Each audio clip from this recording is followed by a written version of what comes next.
thing that we have to do is that's going to help us get probably to those higher consciousness levels, is to realize that we do have these ascended masters and ascended ones that are unconditional loving and can show us how to get there, that we need to embrace and open our hearts to come into our lives, where we stop the bickering, where we stop the narcissistic trickle down corporate stuff to the greed and the money. You know, the bottom line to everything is money.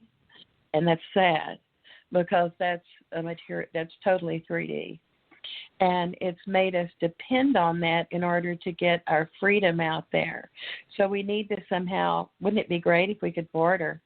And if there were real, you know, there were honest energies that kept us in the means to keep the barter. Now barters, my husband always said, the barter system never works between two people. Somebody always feels like they get the short end of the stick.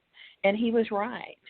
And I tried it a couple of times, and it almost needs to be a higher energy in there to weigh it if people are going to do that. And I don't think we're there, but that would be wonderful if we could live like that. It's kind of a fantasy.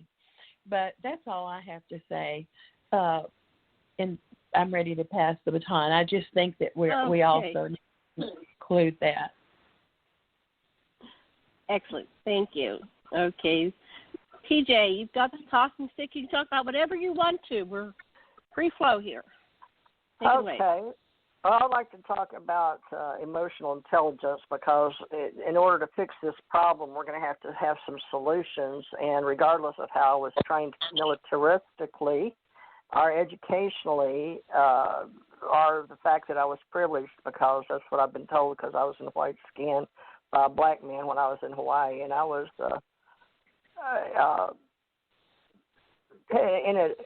it was in a discussion. It was a debate of some men that were alcoholics, and my husband at the time, I worked for the United States Navy, and I was in personnel information security, but I met the man. He's deceased now, but he was in the GS-13 type, but he ran a halfway. And the black man told me I was privileged. So I asked him to explain that. So he explained to me, being born white and educated, that I had a responsibility.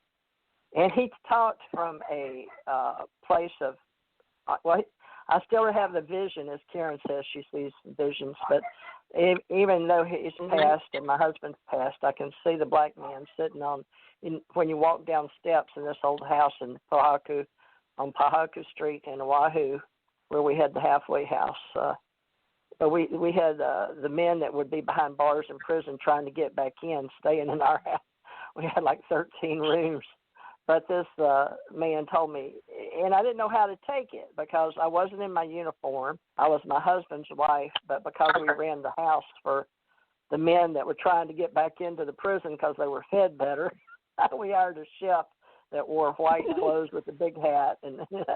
But he told me, and then I explained to him I was raised by a black lady that instilled some beautiful things I couldn't get from anybody else, because she told me she educated me about, because she lived over in the shotgun houses in the black area. And back then, when I was little, they called it in town, and I won't say the word, because she taught me what right. I offended. She said anybody could be an N-word, and y'all know what I mean. So she taught me emotional intelligence, and she taught me how to be smart, and she taught me how to feel things. My grandmother, bless both of them, Elizabeth, Sarah, and Sarah, they were Sarahs, but they taught me to be spiritual, not religious, but to be spiritual. Neither, they went to church occasionally, but they'd dress up, an old lady, long down mid-length, and my great-grandmother, my great-grandmother was a Richmond. She was a school teacher in Missouri to Indians, but she was always helping people, and they would help gypsies coming through in Louisiana, Monroe. But the emotional intelligence part of it is what we're going to have to deal with. Now, we can have theories about everything, but part of it's being educated. Al Sharpton did point that out. And by the way, that little girl, he said, came up and said something like War and Peace or Peace and Justice, I think is what she said. He was, Peace and Justice. Peace and Justice. Yeah. So because he was ready to, take offense like I'm talking about I've had to do, and it goes and it doesn't matter. But I was discriminated against while I was in Hawaii. And then I'm going to tell you real quick, and then I'll let it alone because I believe it's about us getting along, emotional intelligence, and that we've got to fix this because we have to educate everybody, which I think Al Sharpton did a darn good job. But I know he had to use what we call sound bites. And Janet wants me to learn more about communication and sound bites to help her in the future. But I'm just telling you, from my personal experiences, I've got a mixed model. And emotional intelligence is something we all need to look at in psychology. And you can look it up on Wikipedia, emotional intelligence, EI, and there's emotional leadership, which is part of the solution. That's EL, emotional quotient, EQ, and emotional intelligence quotient, EIQ. And there's going to be psychology involved, university. A lot of people say that, only the devil's in that, and a lot of groups don't believe in anything to do with psychiatry, or healing in the but we are all about our conscious, and I'd like to, maybe in the last 30 minutes or so, we can talk about our higher selves and coming to the planet, since I've died a couple of times, and Janet and I were talking about consciousness and our soul and self. And, I've been doing a lot of soul searching because I've been sick at my stomach over all this, so I know people are empathic. I am a hermit. I'm now a widow. I'm going to be 69. I'm not looking forward to being 70, but I talked to a good friend of mine, Newton Schwartz, from back in, I met him in 1970, right before I was pregnant, and he took me in and let me manage a place in Houston when I was barefoot and pregnant, and I stayed that way, folks. So I've been called dumb and barefoot and pregnant, had to go get a GED, but I started making straight A's. I may not have cared too much in elementary and high school. I made A's and B's and C's maybe. If I made a D, it was usually in something stupid because I just didn't apply myself because I was a social creature. But as I got older, I learned introvert and extrovert, and I took tests, and I would have been an excellent judge according to the university test I took. But I did wind up at the university for all you international people. But I've been part of American Culture International Relations, and I'm proud. And I was ambassador for of goodwill for Houston, and I've come a long way globally. And I drove a truck coast to coast. I've had a lot, but I'd like to talk about the soul. And Janet and Karen and me, and if we have a different way to talk, but I'm going to ask people if they want to join me as friends, if they want to talk about who they really are, their awareness, and the inner self that knows when you close your eyes or when you're in trouble. Who do you go to? Who do you pray to, or do you? Are you an atheist, agnostic? I'm a theocrat, I believe. And I heard one of the men in the George Floyd down in Houston. I lived in Houston, so I know where Floyd was from, George III. But I'm going to say this, because this is so symbolic in my world that I work in extraterrestrial with the Avatar Masters and the Ascended Masters. And having died, having firsthand experience with those on the other side and in groups, extraterrestrial groups here on the planet, we come and go as hybrids. But as we take on the Avatar Master world, one of the things you can see is the re-symbolized in our Ace Folklife group is George Floyd was symbolized as a black man, his container. But do you think he agreed to what he did at the higher levels because we agreed, or do we not? But these are things we can do as armchair philosophers. But he's like a black Jesus, and the poor men on top of him could be, all five of those men could be all called to duty to represent that because it's changed the world. It has changed the world, and it's not going to stop. So emotional intelligence. I'm back. Okay.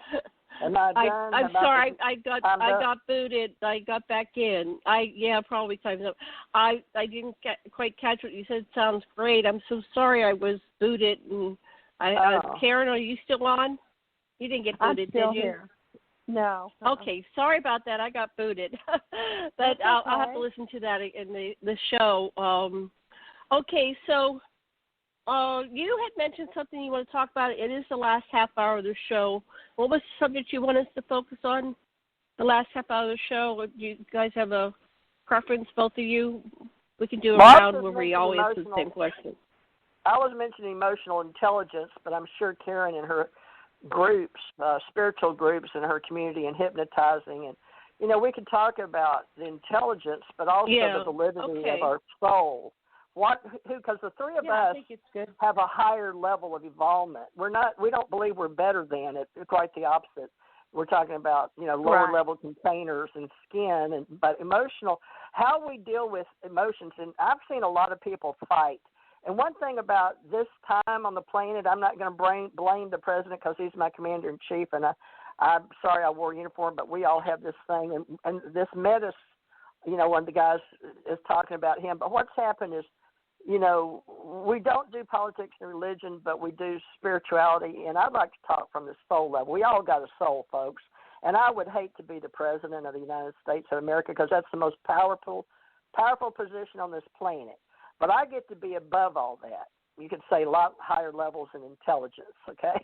Community. I get to be a soul that's died and come and died. So they call those ascension masters.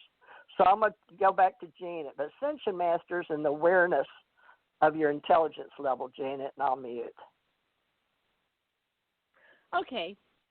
I'm aware. I don't know exactly how it was, but I did years of therapy and reflection and introspection and working on myself because I'm very emotional and I'm affected by everything. I'm very empathetic, and so I think that's one of the things our poor president is he lacks empathy, and I've been trying to study, how is it that some people are more sociopathic and narcissistic and lack empathy, but the poor people that are in those categories are confused about emotions because all they can do is try to copy other people's emotions, but they're not really feeling it. And I have a lot of friends that are autistic. They weren't ever diagnosed. They're adults. They're dealing with it.